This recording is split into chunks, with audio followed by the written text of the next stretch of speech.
Welcome back into North of the Broad. We are filming here at the Pat Conroy Literary Center, and we're going to talk to an organization that has some great information, especially if you or a loved one is dealing with Alzheimer's in the family. The organization is Alzheimer's Family Services of Greater Beaufort, and our guests who are joining us today are Arlene Hull and Mike McFee. Thanks so much for being here. Thank you for having us. Great to be here. So let's just kick it off by, if you could sort of sum up the services and things that you do and give us an overview, if you would. Yeah, so our mission is actually to provide support, education, and respite to caregivers of persons with Alzheimer's. So we do that by support groups that we have, both for caregivers and individuals themselves with Alzheimer's that are in an early stage.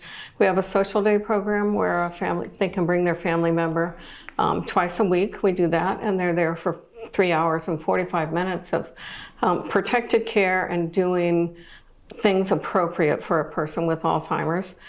We also have in-home respite where we can go into a home to take care of a person with Alzheimer's, so that family members might be working or just needing to get away and get a break for a couple of hours. We can do that. We also do memory screenings for people that feel like maybe they have some issues coming up.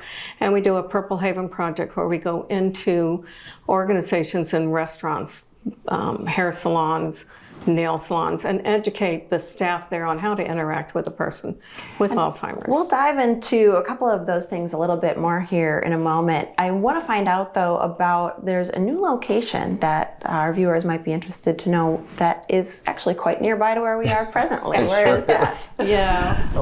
We have relocated to 1500 King Street. King Street, which is actually on the block in from the old courthouse from Bay Street. We're about 3 blocks up from our old location, and on the corner of Harrington? Monson and King Street.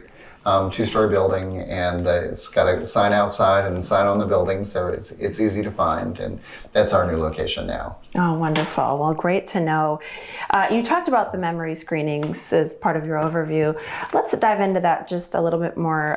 These are confidential screenings. How does that work? Absolutely confidential, free. There is no charge for it, and the test that we use is from the Montreal cognitive testing, and we have 4 people on our staff, 1, 2, 3, 4, 2 board members and 2 staff members that have gone through the training, and so they are qualified to do this testing. And the testing is not a diagnosis by any means. It's more just an indicator of if there is a need for further testing. So if a person doesn't do well on that, then we help them to get an appointment with a neurologist, and we send the results so the neurologist has that and knows where they scored and what phase of the test they did poorly on.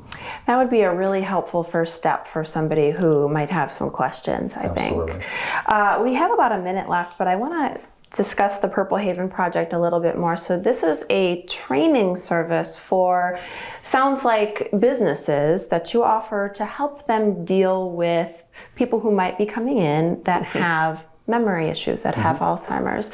What kinds of places are you going? You touched on a few. Yeah, we do restaurants, we do hair salons, we do retail stores in town.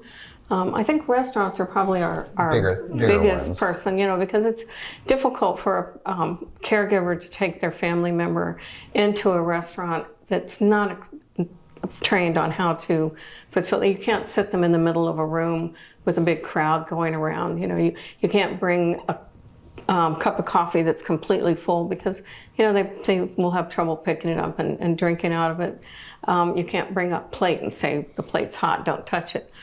Because they don't understand what hot is. So, we just educate the staff. When the family members go in, they have a little card that they can give to the hostess, and it identifies they have.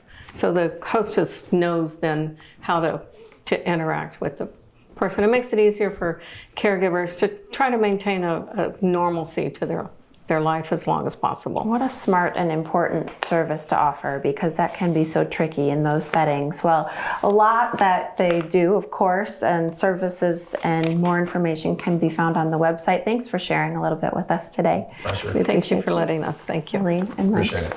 We'll be back with more North of the Broad coming up after this break.